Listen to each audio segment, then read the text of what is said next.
पूना से पदयात्रा करते हुए तेलंगाना से महाराष्ट्र, महाराष्ट्र से विदर्भा और होते हुए ये एक संदेश देना चाहते हैं। इतना ज़बरदस्त संदेश दे रहे हैं कि मेरे ख़ास दोस्त हैं और रोज़ा रखकर ये लोग पैदल चल रहे हैं। कितनी गर्मी, कितनी धूप और कितनी परेशानियों का सामना करते हुए कर रहे हैं। और ये क्या संदेश देना चाहते हैं, इनसे पूछते हैं कि ये क्या पैदल जो है आपका पैदल मार्च, तो इसका संदेश क्या है और क्या करना चाहते हैं आप? यहाँ पे सभी को अस्सलाम वालेकुम, जय भीम, जय भारत, जय संविधान, जय जगत। पहली बात तो आपने जो सवाल पूछा है बहुत ही अच्छा सवाल है, क्योंकि आप देख रहे होंगे कि ये तपती धूप में हम चलने का मकसद ये है क्योंकि राजीव गांधी जी का एक ख्वाब था कि पूरा जो हमारा जो गांव के जो लोग हैं इनको सब तरह का न्याय मिले। इसको इसलिए उन्होंने 92 में एक अमेंडमेंट किया था, 73 एंड 74। उस अमेंडमेंट की तरह से ग्राम विकास, पंचायत राज और ग्राम राज यहाँ पे हो। और दूसरी जो है, आज 50 साल हो गए भूदान के लिए। विनोबा भावे जी ने ये तेलंगाना से भूदान की शुरुआत की थी।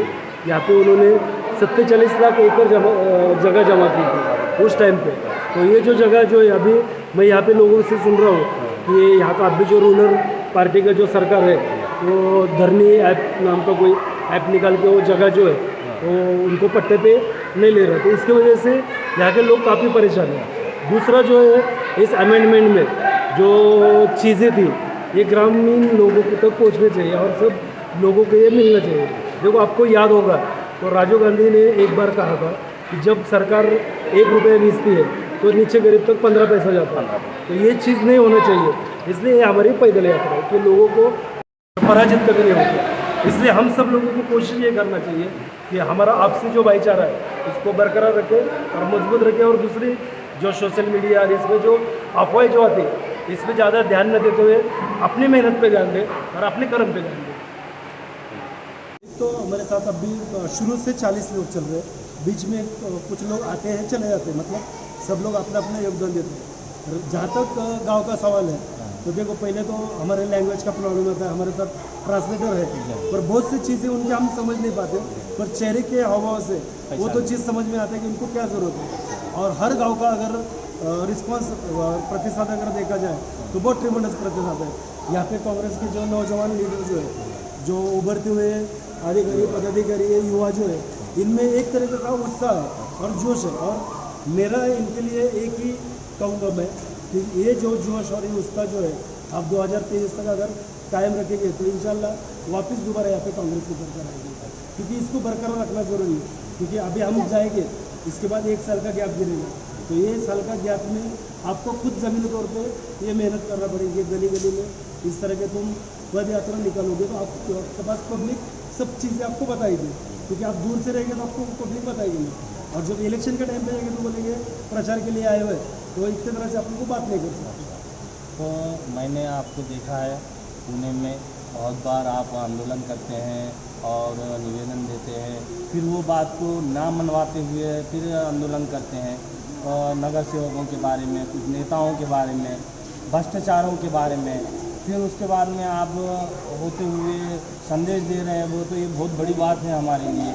और एक तो इतने कड़े धूप में आप रोज़ा है, और उसके अलावा क्या कि हिंदू मुस्लिम सिख ईसाई सब है, हम भाई भाई। यहाँ पर एक संदेश है हिंदुस्तान का, एक ऐसा संदेश है कि हम सब ये हिंदुस्तान इसीलिए अभी तक टूटा फूटा नहीं है कि एकता की निशानी कहा जाता है हिंदुस्तान को, भारत को हमारे। तो इसके बारे में आप क्या कहना चाहते हैं? जिस तरह से मैंने 74 अमेंडमेंट पे आंदोलन किया था, ऑपरेशन किया था, उसका सक्सेस इतना मिला कि पूरे महाराष्ट्र में अभी क्षेत्र सभा लागू की गई है। मैंने 170 नगर सेवक का एक ही टाइम रिज़ाइन मांगा, तो डायरेक्ट सबका रिज़ाइन भी पूरा हो गया था, पर टाइम पीरियड 15 दिन बचा था। तो मैंने बोला इनको वार्निंग दी कि इनको छोड़ दो, नेक्स्ट टर्म्स में 170 लोगों का राजीनामा भी आ गया था आपके पास? कलेक्टर ने, कमिश्नर ने ले लिया।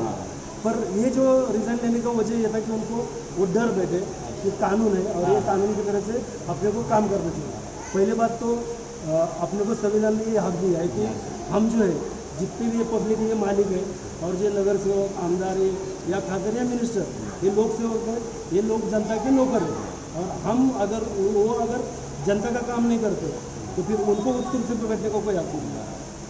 तो हम यही ऊपर वाले से दुआ करते हैं कि हमारे असलम भाई को कोई तकलीफ ना पहुँचे और उनके जो साथी उनको भी पहुँचे ना, क्योंकि वो बहुत अच्छा काम कर रहे हैं दोस्तों। ना कि इनको कुछ पैसा मिल रहा है, बीवी बच्चे ये वो घरदार छोड़कर ये एक संदेश देते फिर रहे हैं कि भ्रष्टाचार को मिटाया जाए और अच्छे पार्टी को लाया जाए, यही संदेश देना चाह रहे हैं इनको।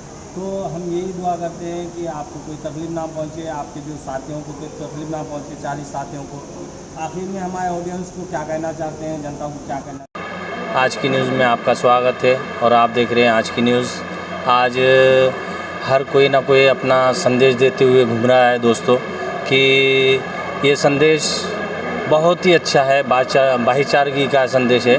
और ये संदेश क्या है, और पैदल यात्रा करते हुए इन्होंने बहुत गांव घूमे और इतने गांव घूमे कि यहाँ तेलंगाना में भी पहुँचे हैं, महाराष्ट्र में पहुँच रहे हैं और मराठवाड़ा में पहुँच रहे हैं। मैडम से हम बात करते हैं कि ये संदेश क्या है और क्या देना चाहते हैं आप। सर्वोदय संकल्प पदयात्रा है जो 14 मार्च को भूदान पोचमपल्ली से शुरू हुई और 18 अप्रैल को सेवाग्राम वर्धा में समाप्त होगी। और ये यात्रा सर्वोदय की संस्थापना के 75 वर्ष की शुरुआत में उसकी याद में की जा रही है। और जो देश में सभी तबकों के लोग हैं उनके बीच में सद्भाव बरकरार रहे, देश की में जो अनेकता में एकता की भावना है उसके लिए, और जो भूमिहीन लोग हैं जिनकी ज़मीनों को औने पौने दाम में लेकर सरकार उसे बड़े लोगों को बेच देती है, अलग अलग परियोजनाओं में लोग विस्थापित होते हैं, उसके लिए लोगों को न्याय मिले, उनका अधिकार उनको मिले, उसके लिए हम लड़ाई लड़ सकें। ख़ास तौर पर तेलंगाना में, जहाँ पर धरनी पोर्टल में बहुत सारे जिनके पास वनाधिकार के पट्टे थे और जिन लोगों के अलग अलग अधिकार थे वो सब छीने गए हैं, उन सारे मसलों को जानने समझने के लिए हम ये यात्रा करें। तो मैडम, ये यात्रा जो है तो इसमें क्या क्या तकलीफ़ें हो रही है आपको? जैसा कि पानी है, बारिश, अभी बहुत ज़्यादा धूप है और उसमें धूप में आप पैदल चल रहे हो, ऊपर से इतनी गर्मी है, तो इसमें क्या क्या परेशानी होती है? हमें कोई तकलीफ़ नहीं है क्योंकि लोगों का बहुत अपार सहयोग हमें मिला है और हम लोग तो सुबह बहुत जल्दी चलते हैं और शाम को धूप के बाद ही चलते हैं, कोई परेशानी नहीं है, सब अच्छे से चलते। तो मैडम, यहाँ पर तेलंगाना स्टेट है जो कि आपने लैंग्वेज का प्रॉब्लम होता है, फिर कुछ दिक्कतें आती है क्या आपको? नहीं, कोई दिक्कत नहीं आई क्योंकि स्थानीय लोगों ने अनुवाद किया और बहुत सारे लोग हिंदी भी समझते हैं और जहाँ पर जो स्थानीय भाषा बोलने वाले भी साथी हमारे साथ हैं तो वो अनुवाद का काम करते हैं। हमारे ऑडियंस को क्या कहना चाहते हैं आप? यही कहना चाहते हैं कि हमारा देश अमन और चैन के लिए जाना जाता है और अलग अलग धर्म, जाति, मज़हब को मानने वाले लोगों का है और सबके बीच में वैसे ही बहनापा और भाईचारा बना रहना चाहिए। स्वागत है और आप देख रहे हैं आज की न्यूज़। बोलिए सर। जी, मेरा नाम विजय दीवान है। मैं विनोबा जी का जो जन्मग्राम है बम्बई के नज़दीक, वहाँ से आया हूँ। यह पदयात्रा पोचमपल्ली से सेवाग्राम तक चल रही है, उसमें मैं पूरी तरह से सहभागी हुआ हूँ।